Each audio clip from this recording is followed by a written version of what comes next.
make friends with people who want the best for you. And that's a meditation on my own childhood and adolescence to some degree. I had friends who wanted the best for me and friends who didn't. And, they were friends who,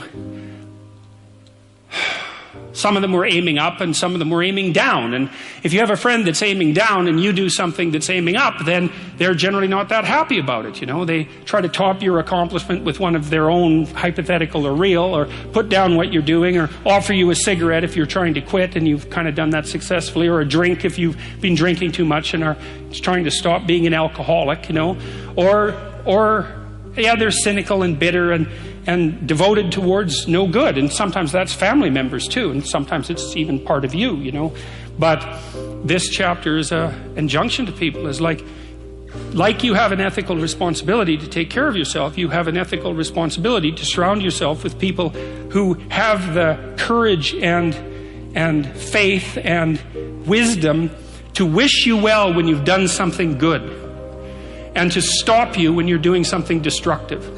And if your friends aren't like that, then they're not your friends.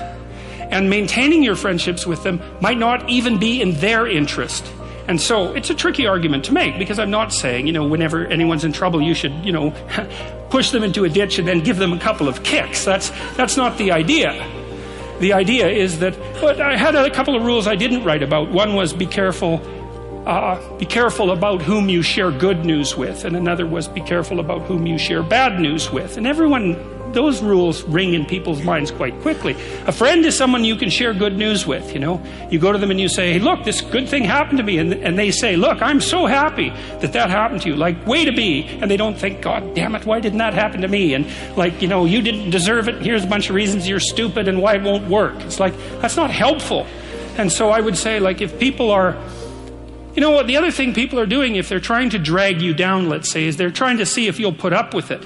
Because they have this idea that maybe life isn't worth living and things aren't good, and that if they can besmirch, let's say, to use an archaic term, something that's pristine and good, then they demonstrate to themselves that there is no true ideal and that there's no necessary reason to be responsible and to strive forward. And so they use you as a test case. I'll just push you down into the low lobster bin and see how you respond. And if you put up with it, then yeah, my cynicism is fully justified.